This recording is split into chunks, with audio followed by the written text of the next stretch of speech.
오늘도 지난 시간에 이어서 육신을 입고 이 땅에 오신 예수님의 그 육신이 어떠냐 하는 증거를 함께 보고자 합니다. 이 예수님의 육신이 어떤가 하는 것을 알기 위해서 먼저 십자가형에 대해서 우리가 조금 알아야 되는데, 많이 아실 거예요. 십자가는 극악무도한 사람을 처형하기 위한 방법이고, 16절에도 유명한 죄수, 그런 사람들을 그 로마 형법을 범한 것으로 인해서 십자가에 매달려서 양손과 양발에 못을 박아 죽이는 그런 형벌입니다. 목적은 당연히 그것을 공개 처형함으로써 사람들이 다 보고 다시는 죄 지을 마음이 없도록, 쉽게 말해서 겁을 주는 거죠.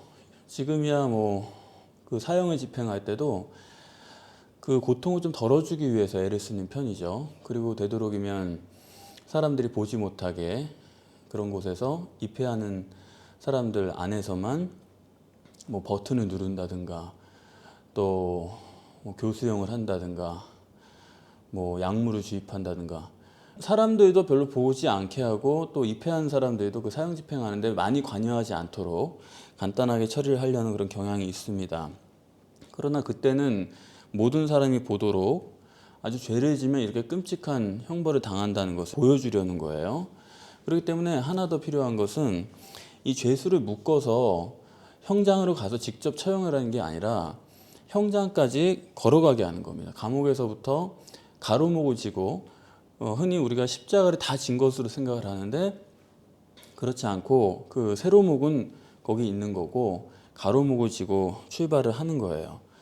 그러면 왜 그렇게 하느냐 하면 경각심을 주기 위한 게 십자가 처형의 목적인데, 그러면 옛날은, 요즘이야 그 형장의 모습을 직접 볼 수가 있죠. 누가 가서 유튜브 촬영을 하면 1000개, 10,000개도 아마 동영상에 올라올 겁니다. 그렇지만 옛날에는 형장까지 가는 사람이 많지 않기 때문에 거기까지만 가야지 볼 수 있기 때문에 공개 처형의 목적을 위해서는 이미 감옥에서부터 가는 길이 길어야 되는 거예요. 최대한 많은 사람이 볼 수 있도록 처형장까지 걸어가도록 하고, 그때 이제 가로목을 지고 그런 행진을 하는 것입니다.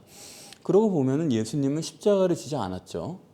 예수님이 걸어갈 때 구레네 사람 시몬이 예수님의 가로목을 대신 지지 않았습니까?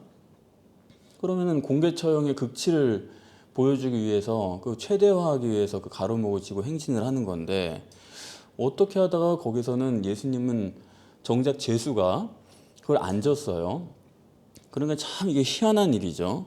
모르는 사람이 볼 때는 누가 죄수인지 모르는 거죠. 구레네 사람 시몬이 죄수인 것처럼 보이고, 옆에서 그냥 걸어가는 사람이니까 예수를 아마 죄인으로 인식 못할 수도 있었을 것입니다. 이 장면에서 생각해 보면 하나님께서는 정말 그 로마 정부가 행하던 그 규정을 한 장면으로 뭉개버린 걸 알 수가 있죠. 누구나 그렇게 해야 되고 최대화하기 위한 방법인데, 그 구레네 사람 시몬이 졌으니까 이것도 하나님께서 섭리하셨다라고 저는 봅니다. 왜냐하면 예수님은 죄수가 아니라는 거죠. 그걸 하나님은 설정을 하시는 겁니다. 그러니까 그 장면만 보면 누가 예수님을 보면서 죄수라고 그래요.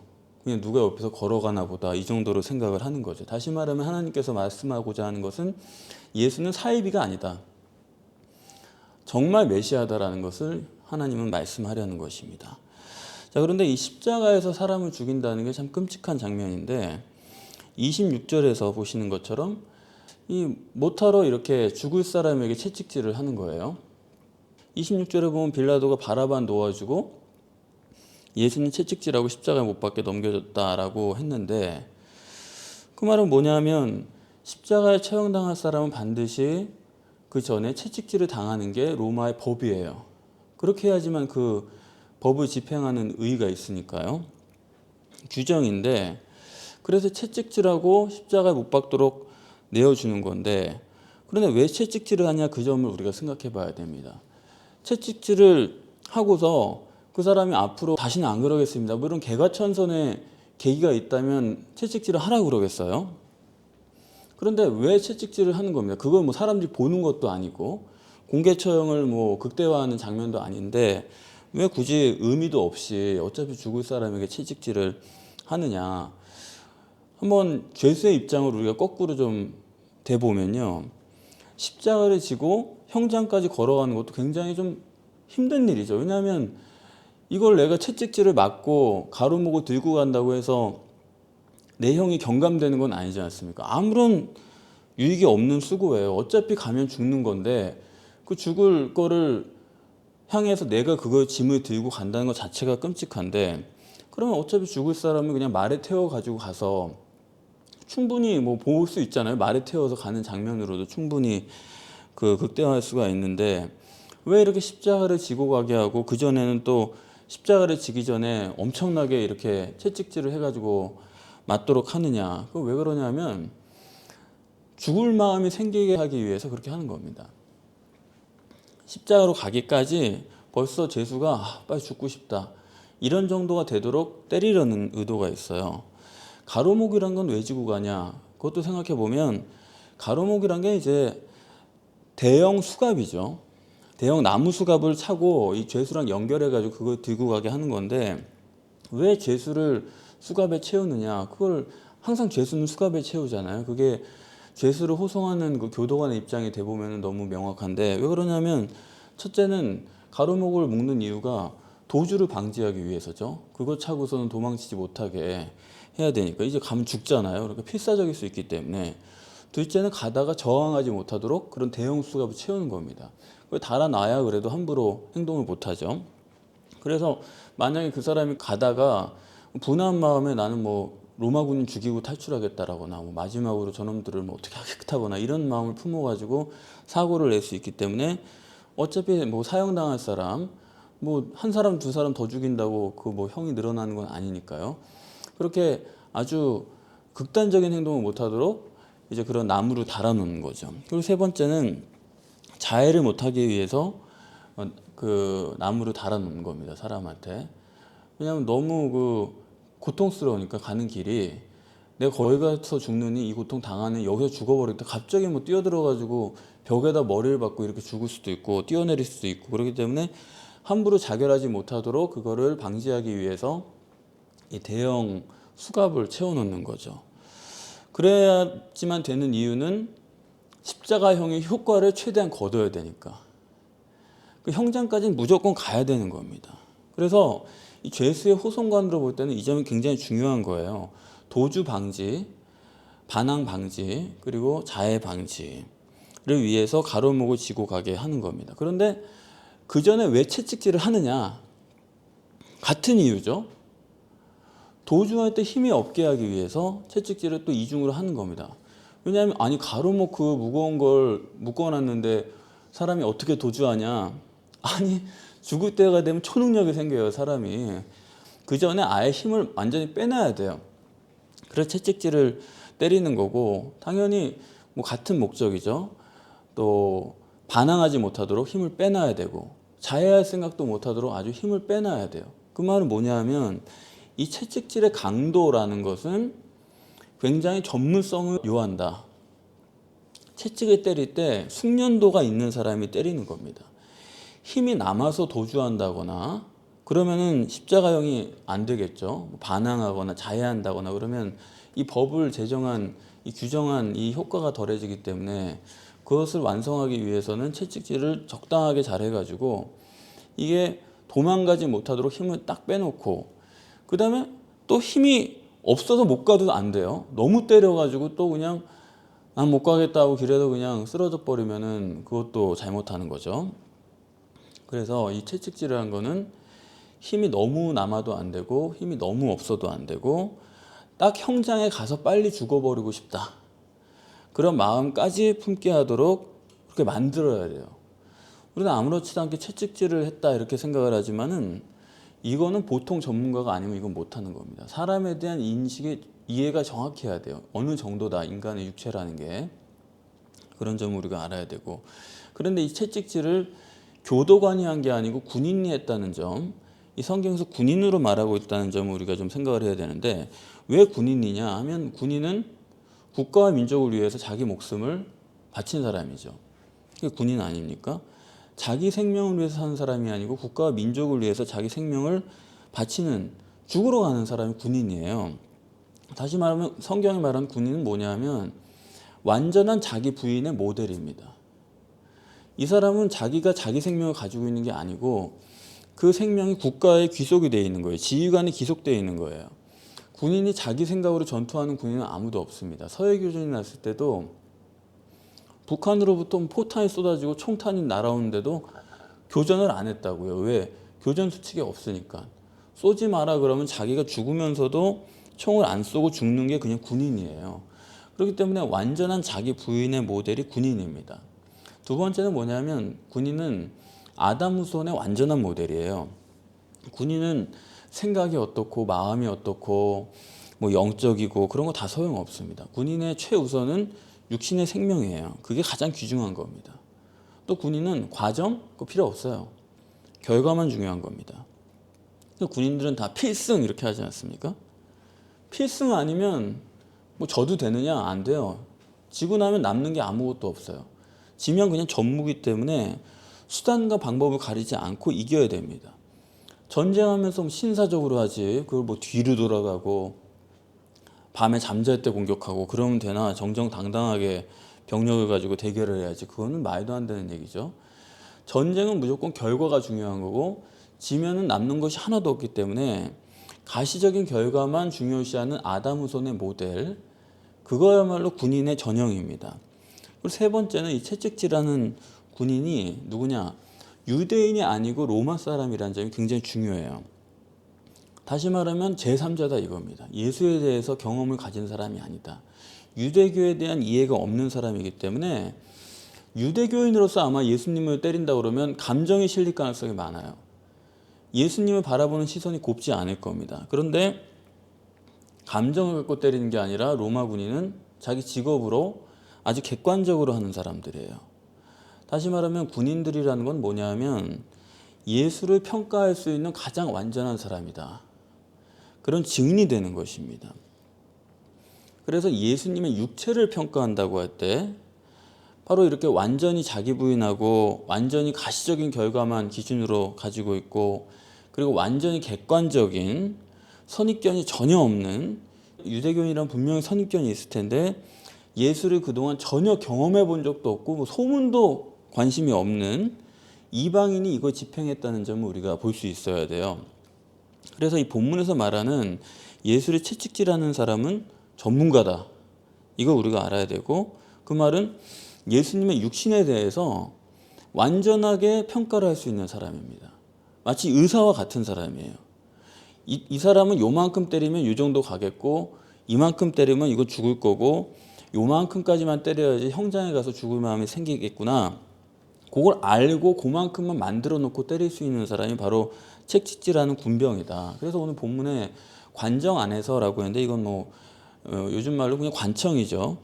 그러니 이건 채찍질하는 장소를 말하는 겁니다. 이건 공개되지 않은 장소고 여기서 십자가 전에 반드시 필수적으로 때리는 거예요. 아까 말씀드린 것처럼 도주 자체에 우려가 있기 때문에 로마의 규정에 의해서 이 십자가형 형장까지 걸어가는 그 과정이 다 십자가형이거든요. 그거를 완전하게 완성하기 위해서 이제 사전 준비를 하는 겁니다.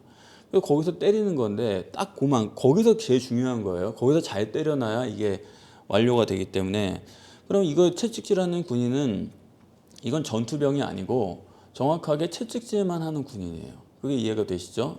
무슨 전문의처럼 외과 전문의 이런 식으로 나가서 그냥 싸우고 이렇게 칼을 두르는 사람이 아니고 요 형을 위해서 이거 법이란 게 굉장히 중요하기 때문에 이거를 하는 전문 인력이죠. 이것만 임무를 가지고 있는 군인이에요. 그런데 이제 본문에 보면은 말씀드리려는 것은 뭐냐면 채찍질했다라는 기록이 없다는 거. 이게 이제 본문의 중요한 부분이에요. 채찍질하고 십자가에 못 박아주라고 26절에 했는데 희롱한 것에 대해서는 굉장히 자세하게 기록되어 있죠. 여기 뭐 옷을 벗기고 가시관을 씌우고 뭐 갈대로 머리 치고 침을 뱉고 뭐 다시 빼앗았다가 뭐 무릎을 꿇고 희롱을 하고 굉장히 자세한데 분명히 앞에는 채찍질하라고 내어줬는데 채찍질한 건 여기 없고 희롱한 것만 자세히 되어 있다 이겁니다. 그렇죠? 그러면은 도대체 채찍질 하라고 했는데 채찍질을 한 거예요, 안 한 거예요? 이 구절을 놓고 생각해 보면 바로 이겁니다. 예수님은 전혀 채찍에 맞은 적이 없다라고 하는 강조예요. 이걸 본문이 말하려고 하는 겁니다. 결론부터 말씀드리면 예수님은 채찍질했다 그러면은 희롱도 안 했을 거예요. 희롱을 했다는 것이 바로 예수님에 대해서 채찍질을 안 했다라고 하는 증거입니다. 그럼 어떻게 이럴 수가 있느냐? 이건 있을 수가 없는 일이거든요. 아니 로마의 군법이라는 게 지엄한 거고 최고의 최정예 군대가 로마군인데 최정예라는 거는 바로 군법이에요. 군율을 어긴다고 그러면 있을 수가 없는 거고 군율을 얼마나 잘 지키냐에 따라서 그 최정예가 되는 거죠. 그야말로 목숨을 걸고 죽을 수 있으면 그게 최정예지 뭐 다른 겁니까? 그런 로마 군인인데 로마 법과 규정과 그런 임무를 줬음에도 불구하고 예수를 채찍질 안 할 수가 있느냐? 그건 뭐냐면 다시 말씀드리면 육신에 대해서 평가한 전문가인 이 로마 군병이 볼 때 채찍질 담당 군인이죠. 이 사람이 볼 때는 예수님에 대해서 채찍질할 필요를 못 느꼈다. 그럼 채찍질을 한 거냐 안 한 거냐? 물리적 채찍질은 안 한 거예요. 그래서 그럼 채찍질이 뭐냐? 희롱 자체가 채찍질입니다. 육체적으로 채찍질을 휘둘러야지만 채찍질인 줄 알면 안 되죠, 우리가. 영적으로 정신적으로 채찍질이라는 게 있는 거예요. 예컨대 예수님 하나님이라면 그 정신이 더 우리보다 온전하기 때문에 우리는 뭔가 공격을 당해도 우리 육체적인 거에 많이 마음이 갈 수 있어요. 생각이 육체적인 거에 고통을 많이 느끼지만 정신적으로 더 완전한 사람일수록 정신적인 부분에 대한 고통이 더 큰 겁니다. 그래서 여기 보면은 때리고 침뱉고 뭐 벗기고 희롱하고 네가 유대인의 왕이냐 이러면서 괴롭히는 모든 것이 예수님에게는 채찍질이고 여기 그런 희롱에 대해서는 자세히 기록되어 있지만 채찍질 맞았다는 기록이 전혀 없는 것으로 볼 때 이 부분은 우리가 분명하게 해석할 수가 있는 거예요. 예수님은 실제로 말하는 그 채찍질을 당한 적이 없다. 그래서 이래요. 육신을 입고 오신 예수님은 그 예수님에 대한 육신의 평가가 어떠냐? 로마 군인이 볼 때 이 사람은 전혀 채찍질을 할 수도 없을 뿐만 아니라 하면 안 되는 사람이에요. 로마 군인은 그걸 정확하게 보는 겁니다. 이런 사람 채찍질했다가는 형장에 가지도 못하고 죽어버릴 테니까 이런 사람은 손대면 안 되는 거예요. 그래서 아예 가로목도 예수님이 안 지고 엉뚱한 사람에게 지게 한 겁니다. 왜 그렇게 했겠습니까? 도저히 사람들은 그런 거예요. 채찍질을 너무 많이 맞아서 힘들어하니까 뭐 고통스러우니까 누구에게 대신 지었다. 그거는 자기 얘기고 그냥 아예 원래는 그거 누구 주면 안 돼요. 그거를 굉장히 중요한 세레모니이기 때문에 아예 이걸 가로목을 들고 가지도 못할 사람이라고 보는 게 맞아요. 그렇기 때문에 예수가 끔찍하게 얻어맞았다? 성경은 그렇게 증거하지도 않을 뿐더러 가장 객관적으로 평가할 때 예수님의 육신은 보잘것이 없었다. 이거 우리가 분명하게 볼 수가 있어요. 그건 로마 군인만 그렇게 평가하는 게 아니고 그동안의 유대인들의 평가를 보더라도 명확하죠. 가룟 유다가 볼 때 예수님은 메시아가 아니다 이거예요. 베드로가 볼 때 예수님은 3번 부인할 사람이다 이거예요. 전혀 메시아 같은 기운이 없는 사람이에요. 외적으로 볼 때 전혀 메시아라고 느낄 만한 그런 게 아예 없는 사람입니다. 직접 체험한 유대인들이 다 그래요. 대제사장도 마찬가지예요. 육신의 예수를 볼 때 너무 보잘것이 없기 때문에 우리가 뭐 사람 만나면은 저 사람 그래도 아주 보통 사람은 아니네 뭐 이런 게 있잖아요. 우리 볼 때 만만한 사람이 아닌데 아주 뭐 저 태도나 뭐 볼 때 그런 기품이 있네 이런 생각이 들지만은 누가 봐도 예수는 쉽게 단정 지을 수 있는 사람이에요. 위대한 풍채의 메시아가 아니고 무시할 수밖에 없는 예수였다. 결국에는 뭐 이런저런 일을 따라다니고 보기는 하지만은 결정적으로 볼 때는 메시아가 아니라는 확신이 확 드는 겁니다. 그래 유대인들이 지금까지 체험할 때도 예수는 메시아가 아니고 제3자인 로마 군인이 봐도 이 사람은 메시아일 리가 없다. 그런 사람이 메시아였다고 그러니까 메시아인 채 했다고 그러니까 네가 유대인의 왕이냐 그러면서 희롱을 하는 거예요.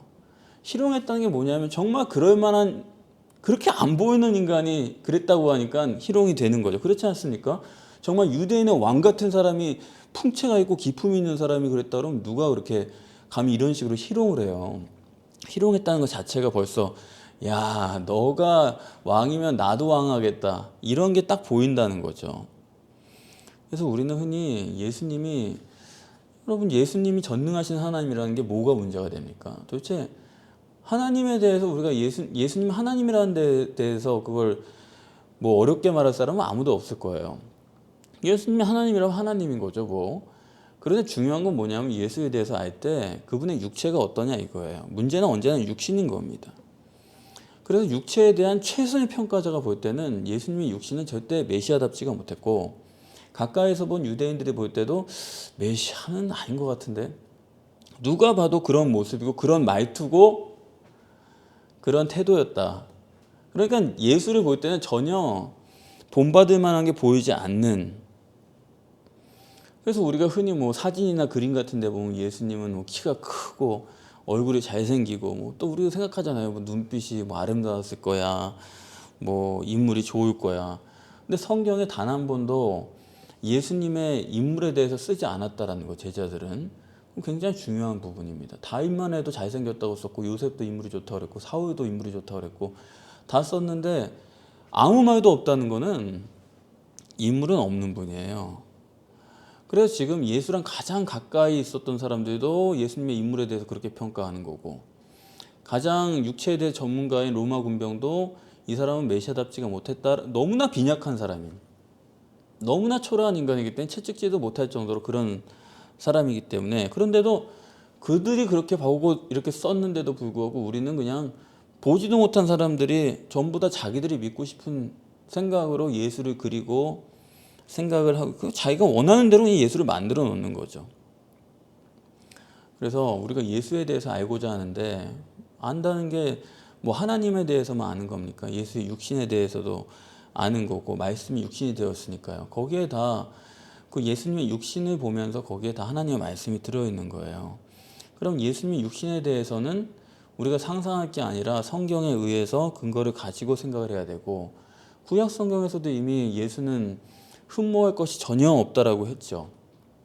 흠모할 것이 없는데 어떻게 그 사람이 제자 훈련의 목표가 됩니까? 흠모할 것이 없는데 어떻게 교회가 사회에서 그렇게 높은 대접을 받고 인정을 받습니까? 그렇지 않아요? 예수님의 몸이 교회라고 하면서 예수님은 흠모할 것이 없는데 왜 사회로부터 그렇게 칭찬을 받으려고 하고 자기의 명예를 회복하려고 그러고, 그런 운동 자체가 너무 웃긴 거예요. 사회로부터 인정받으려고 하지 말고 자기들이 예수님이나 똑바로 보라 그래. 예수님을 똑바로 못 보니까 예수님 맘대로 그려놓고서는 엘리트주의적이고 성공지향주의적이고 화려하고 대형하고 뭐 세련되고 편리하고 이런 교회를 자꾸 향해 가기 때문에 예수님의 육신을 잘못 그리니까 그런 결과를 낳는 겁니다. 그게 뭐 그들이 무슨 나쁜 게 아니에요. 무슨 도덕적으로 실패한 사람들이 아니라 애초에 예수를 잘못 보고 있어요. 예수님의 육신을 무슨 화려하고 무슨 위대한 메시아로 상상의 나를 피니까 우리도 그래야 되는 거예요. 그래서 자꾸 성공하라고 그러고 빛이 되고 뭐 희망이 되기 위해서 사회에서 열심히 하라고 그러고 뭐 능력자가 되라고 그러고, 그렇게 나와서 뭐 간증하고 뭐 높은 자리에 올라가면 간증하고, 그런 게 벌써 예수를 전혀 잘못 그리고 있는 거고, 예수님은 그 사회에서 누가 봐도 형편없는 사람이에요. 도대체 저 사람이 어떻게 무슨 유대인들의 희망이 될 수 있나? 인류의 뭐가 될 수 있나? 딱 봐도 그런 사람인데 지금 교회는 흠모할 것이 없는데도 불구하고, 그렇죠? 아니 구약에서 흠모할 것이 없다 그런 게 그게 신약에 오면 그게 성취가 되는 거고, 신약에서 하나님이라면서 애굽에 피난 가고 하나님이라면서 십자가에 죽는데 뭘 그거를 그렇게 교회가 그러니까 답답한 거예요. 어차피 육신을 입은 이상은 창조의 원리는 육신은 죽을 수밖에 없는 거고, 아니 죽지 않는 물질이 어디 있으면 죽지 않는 육체가 어디 있습니까? 영존하는 세계가 어디 있습니까? 영존하는 세계가 있고 무슨 위대한 물질이 있다라고 생각하는 것 자체가 불신앙이에요. 그런 거는 문선명 같은 사람들이 하는 거죠. 문선명 같은 사람들이 뭐 육체가 죽지 않는다 그러고 자기는 영원히 산다 그러고, 뭐 여호와 증인 같은 사람도 이 땅에서 뭐 천년왕국을 이룬다 그러고, 신천지 같은 사람도 그 사람들이 하는 얘기가 결국에는 이 땅은 영존한다는 거예요. 그리고 이거 새롭게 바꿔서 쓸 거다. 우리 교주도 안 죽는다. 이 세상이 영존하고 자기 육체가 위대하고 그렇게 말하는 거는 그거는 절대 성경적이 아닙니다. 공간적인 존재는 죽을 수밖에 없는 거예요. 다 무너지게 돼 있는 거예요. 그런데도 그걸 마치 될 것처럼 위대한 것처럼 그렇게 생각하는 게 그게 정상입니까? 인간은 연약한 존재고 인간은 죽을 수밖에 없는, 그래서 예수가 죽은 거고 인간뿐 아니라 온 우주 만물이 다 없어져야 돼요. 물질은 다 사라질 거고 남는 건 영밖에 없는 것입니다. 그래서 성경에 메시아는 죽을 수밖에 없는 존재고 그러나 그 속에 전능하신 하나님이 내주하시는 거죠. 그렇기 때문에 우리가 육신이 돼가지고 육신도 마치 성자 하나님이어가지고 그 피를 믿어서 구원을 받고 우리가 또 우리 육체도 그걸 믿으면 부활하고 우리 육체가 부활한다는 것 자체가 그 생각이요. 그게 성경적인 게 아니고 그게 말만 바꾼 진화론이에요. 내 육체가 새롭게 변화한다는 거잖아요. 더 나은 존재로. 그게 진화론이고 그게 물리적 인간관이지. 그게 어떻게 성경관입니까? 성경관은 그게 아니에요. 육체는 다 죽고 보이지 않는 것은 영원하고 보이는 것은 잠깐이라고 그랬기 때문에 육체가 죽고 새로운 것으로, 새로운 건 뭐냐? 영밖에 없는 거죠. 영이 지배하고 영이 물리적 실체가 되는 세계지 이거를 다시 고쳐가지고 쓰고 그거 진화론입니다. 아무리 뭐 다른 식으로 얘기해봤자 그건 속일 수가 없어요. 그렇기 때문에 예수님은 시원찮은 육체로 오셨기 때문에 지금 여기 군병들은 조롱할 수밖에 없는 거고 그러면 뭐 로마 군인들이 예수님을 희롱한 건 뭐 그들의 문제인데 문제는 이런 거죠. 이등병에게 장군의 옷을 입혀놓고 장군님 하는 거는 그거는 희롱이에요. 그야말로. 그런데 예수님의 육체를 위대한 것처럼 만들어 놓고 교회가 위대해야 되고 교회가 뭐 사회로부터 뭐 지도자의 역할을 감당해야 되고 그런 것 자체가 그게 희롱이에요. 예수님에 대한. 딴 게 아니라. 기독교의 문제가 뭐냐면 자기들은 그걸로 하나님을 경외하고 뭐 예수님을 높이고 예수님을 우리가 존경한다라고 하나 본데 아니 시원찮은 육체를 가지고 온 예수님이고 그 몸된 교회인데 거기다 거창한 걸 씌워놓고서는 아 이게 하나님이다 하나님의 은혜다 이런 거는 그거는 경외가 아니라 그건 희롱입니다. 그래서 우리가 뭐 육체로 볼 때는 어떤 사람은 위대한 사람도 있고 초라한 사람도 있고 교회도 마찬가지죠. 그렇게 보이지만은 중요한 것은 예수님은 초라한 모습으로 오셨고 초라한 육체를 가졌고 그렇기 때문에 우리의 육체가 초라해질수록